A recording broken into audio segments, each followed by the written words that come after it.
তার মানে তুমি যাবে না? যাওয়ার তো প্রশ্নই আসে না বাবা। আমার এই ফ্ল্যাট, আমার এই সংসার, এগুলোর কি হবে? ফ্ল্যাট ভাড়া দিয়ে দাও, তাতেও তো তোমার খাওয়া খরচা চলে যাবে। আমি রিটায়ার করেছি ঠিকই, কিন্তু তোমাকে দুবেলা খাওয়াতে পারবো, কিন্তু সেটাই তো সব নয়। তোমার হাত খরচ আছে, আরো অন্যান্য নানা খরচ আছে, সেগুলো তো ভাড়ার টাকায় হয়ে যাবে, তাই না? কি খারাপ কথাটা বলেছি? যাকে হোক জিজ্ঞেস করো যে বাবা তার নিজের মেয়েকে নিজের কাছে রাখতে চাইছে, একা রাখতে চাইছে, তার বাড়িটা ভাড়া দিয়ে একটা অর্থের বন্দোবস্ত করতে চাইছে। এটা কি অন্যায়টা কি বলেছি আমি? হয়তো কিছুই অন্যায় নেই বাবা, কিন্তু তোমার ন্যায় তোমার কাছে থাক, আর আমার ন্যায় আমার কাছে থাক। তা না, তা না, তোমরা দুই বোন চিরকালই বারমুখী। তোমার এইসব ঘর সংসার ভালো লাগবে কেন? তুমি এখন বাজনা বাজাবে, বাজনার স্কুলে গিয়ে আরো চারটে ছেলে মেয়েদের সঙ্গে মিশবে, হ্যাঁ হ্যাঁ হি হি করবে। বেশ করবে, বেশ করবে। তোমার কি মনে হয় আমি সারাটা জীবন মুখ বন্ধ করে পড়ে থেকেছি বলে আমার মেয়ে দুটো জীবনে কোনো আনন্দ করবে না? শোনো, তুমি বাবা হয়ে যদি এই কথা বলতে পারো, তাহলে তোমার মতন বাবাকে না ধিক ধিক।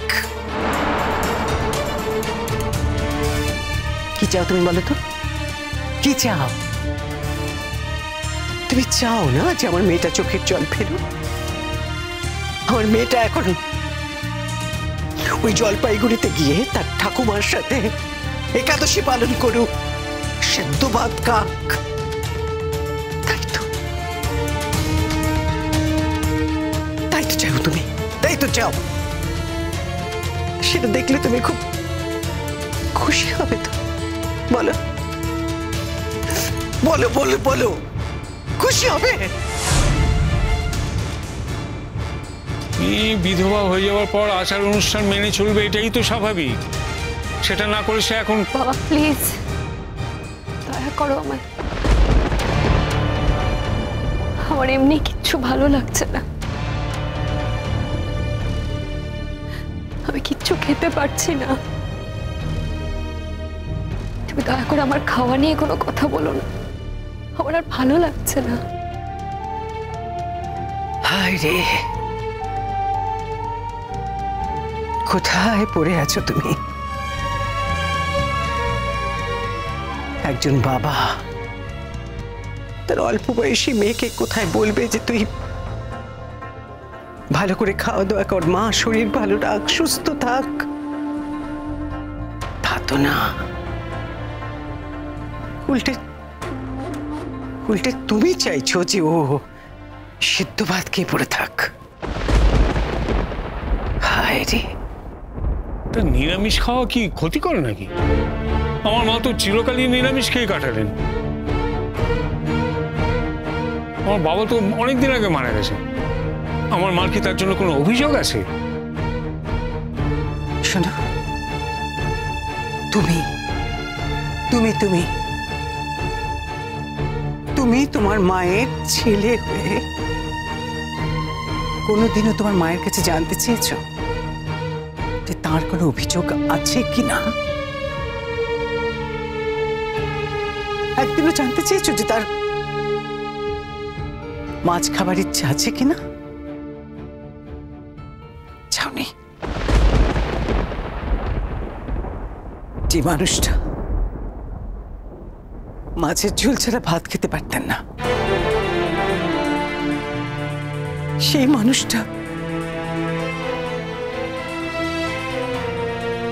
এখন বাড়িতে মাছ রান্না হলে অন্য কোনো রান্নার সময় উনি দরজায় এসে দাঁড়ান কি না দাঁড়ান, মাছ রান্নার সময় ঠিক ঠিক মা এসে রান্নাঘরে দরজায় দাঁড়ান। একদিন তো আমায় বলেই ফেললেন, ও বৌমা মাছ তো খেতে পারে না,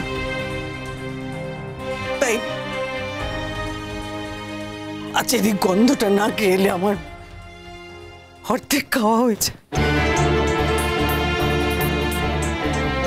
অথচ সেই মানুষটা শুধুমাত্র তোমার ভয়ে আজ পর্যন্ত একটা মাছ দিতে পারিনি।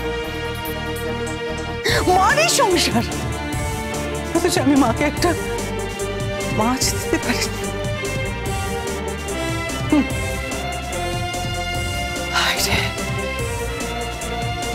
তুমি তুমি ওনার ছেলে, তুমি যদি মাকে একবারও বলতে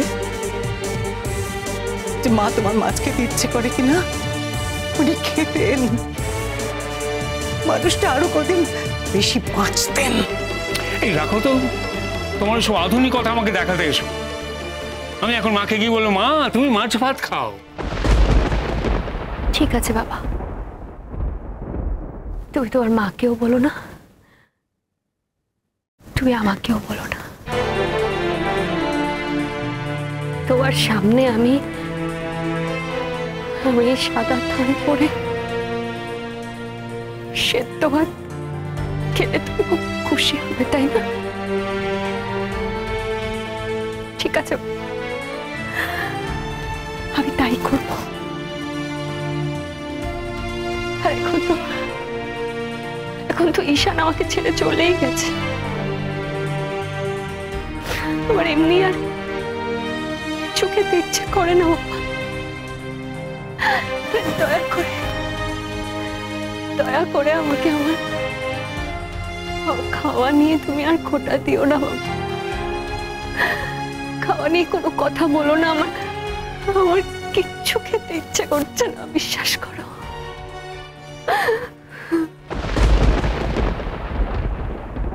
শোনো, তুমি যুবতী মেয়ে, সেই অবস্থায় বিধবা হয়েছো। এখন অনেক লোকের চোখ তোমার দিকে পড়বে। এই সময় যদি মেয়েদের শক্ত করে ধরে না রাখা যায়, তাহলে পদস্খলন হয়, সমাজে অনাচার ঢোকে।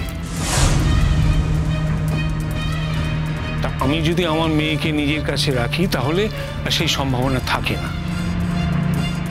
সেটা কি অন্যায়? আমার প্রস্তাবটা কি অন্যায়? চুপ চুপ করো বাবা, এতক্ষণ ধরে তোমার অনেক কথা শুনছি, এবার আমার অসহ্য লাগছে। শুনে নাও বাবা, আমার যদি পদস্খলন হওয়ার থাকে, তাহলে এখানে থেকেও হবে আর ওখানে থেকেও হবে। তুমি তোমার মেয়েকে বিয়ে দিয়ে দিয়েছিলে, তোমার সাথে সম্পর্কটা শুধু ফোনের, এর বাইরে তো আর কোনো সম্পর্ক নেই।